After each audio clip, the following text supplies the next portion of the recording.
The silence after a scandal was worse than the noise. Esther expected rage, expected online comments, expected whispers in the halls. She did not expect the silence. The polite, surgical way everyone at Moon Studio suddenly stopped making eye contact. The way stylists lowered their voices when she walked in. The way no one invited her to lunch anymore. It was like grief without a funeral.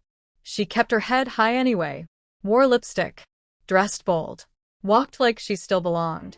But inside, it felt like she was walking on broken glass every hour of the day. Taesong was fire. Too loud, too defiant, too public with his care. When the manager of Eclipse told him to stop speaking to Esther on set, he laughed in the man's face. When they tried to assign her to another artist, he threatened to walk. "You're pushing it," his manager warned. "No," Taesong said. "I'm protecting her." But it didn't matter. A week later, Esther received a letter. Termination. Effective immediately. Not because of poor performance. Not because she broke her NDA. But because the environment has become emotionally unsuitable for continued collaboration. She read it in Teresa's office with shaking hands.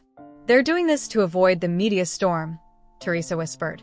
"They think if you're gone, the news cycle will move on." Esther laughed bitterly. It's easier to fire the foreign girl than deal with the golden boy's heart. Teresa reached out. "I'm so sorry, Esther." Esther nodded, but her heart broke anyway. That night, she didn't go home. She wandered the streets of Seoul like a ghost in ripped jeans and old sneakers. The city pulsed around her. Lights, cars, music. But she felt disconnected, like her spirit hadn't caught up to her body. By midnight, she ended up on a bridge over the Han River. The wind was sharp, cruel even. But she needed it. Needed something to remind her she was still here. Her phone rang. Taesong. She didn't answer. He called again. And again. Finally, she picked up. "Where are you?" he said, voice tight. "Nowhere important." "I heard. About Moon's studio." "I'm not surprised. I am." Esther closed her eyes. "What did you think was going to happen?" "I thought people would see the truth." She scoffed. "People don't care about the truth. They care about the illusion. And I don't fit into it." "I do," he said quietly. "And I choose you. Tae, come home. Please." She hesitated, then whispered, "I don't know where home is anymore." When she walked into the apartment 2 hours later, he was waiting. He crossed the room in 3 strides and pulled her into his arms like she was air and he was drowning. "I'm sorry," he said.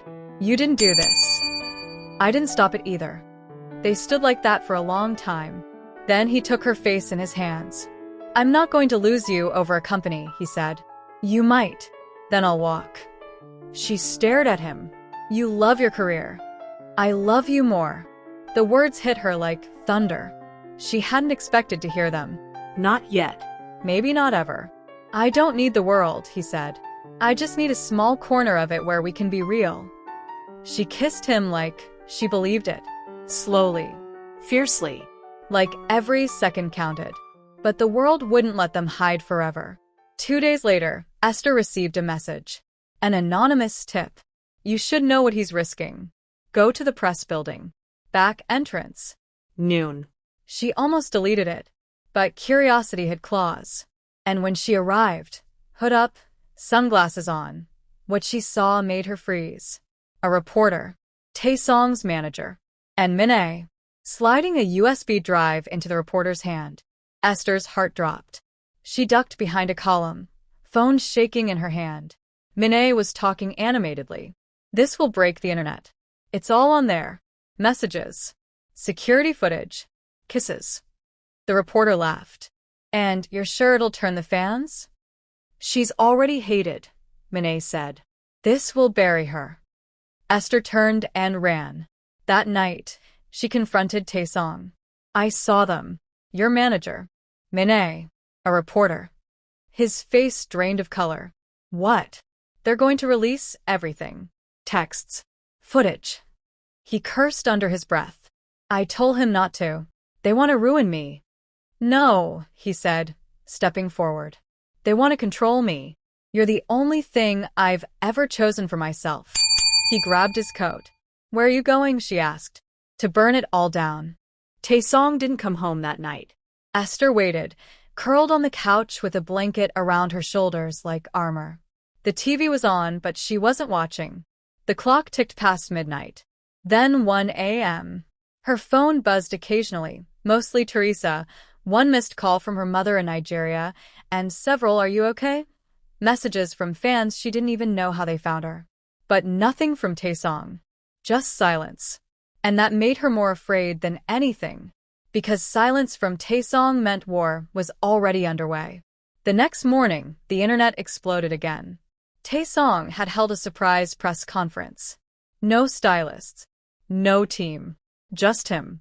Standing alone in front of a dozen cameras, sunglasses tucked into the front of his black shirt, hair unstyled, face bare. He looked raw, Human. and angry. I want to make something very clear, he began. I'm not here as a member of Eclipse. I'm here as a man who's tired of watching people be destroyed for loving freely. Esther is not a scandal. She's not a phase. She's not a foreigner who snuck into my world. She is the only person who has ever seen the real me and stayed. Gasps echoed through the crowd. Yes, I'm in love with her. Yes, we live together. No, I'm not ashamed. And if you try to ruin her reputation, you're going to war with me. Esther watched it all unfold from the apartment floor. She barely breathed. He had done it. He had jumped off the cliff without a parachute. And now she wasn't sure whether to be furious or in awe. Teresa called instantly. Girl, you've got the whole damn internet on fire. Esther blinked. I didn't ask for this. No, but you got it. And the comments, girl, it's a war zone. The backlash was fast. Hashtags erupted within hours. Hashtag Protect Taesong. Hashtag Esther Go Home. Hashtag Eclipse in Crisis. Hashtag Kpop is Korean.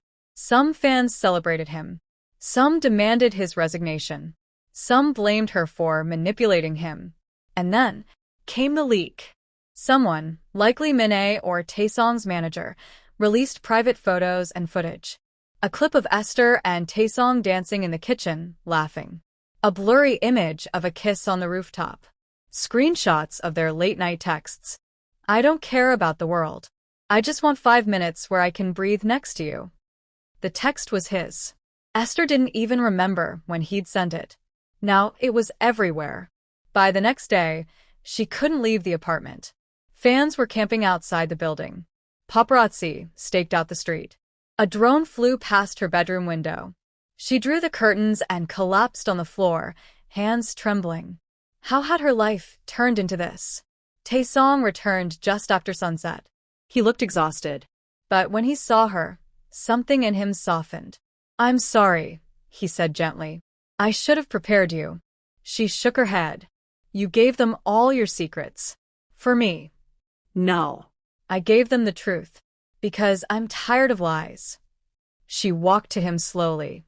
We won't survive this, she whispered. He took her face in his hands. Then we'll fall together. She kissed him. Not softly. Not like a goodbye. Like an oath. Later that night, they lay in bed with only the city lights flickering across the ceiling. Are you scared? He asked. She nodded against his chest. Terrified.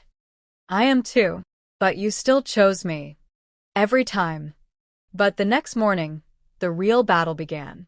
Taesong's company issued an emergency statement. Taesong's unauthorized press conference does not reflect the views of the company. Discussions are ongoing regarding disciplinary action and future status with Eclipse. A polite threat. And just like that, Eclipse was placed on indefinite hiatus. Backlash hit hard. Fans rallied behind him. Others turned vicious. One girl even posted a video burning all her Eclipse merchandise while crying. And Minhee? She played innocent. I just want what's best for him. I hope he's happy even if it's with someone else. The fake sweetness was poison and sugar. Teresa visited that evening with groceries, 2 bottles of soju, and a hug so tight Esther finally cried. You're not alone, Teresa whispered. Even if the world makes you feel like it. Esther wiped her tears. I didn't think it would be this ugly. Teresa handed her a glass. Love always gets messy when it's real. Taesong sat beside her that night on the balcony, looking at the skyline as if searching for something. You could fix this, she said quietly. Go back. Apologize. Say I meant nothing. He looked at her. You didn't ruin me, Esther. You saved me. She swallowed. Then let me go. So you can breathe again. He turned her face to his. I only breathe when you're near me. And when he kissed her, it wasn't a rebellion. It was a promise.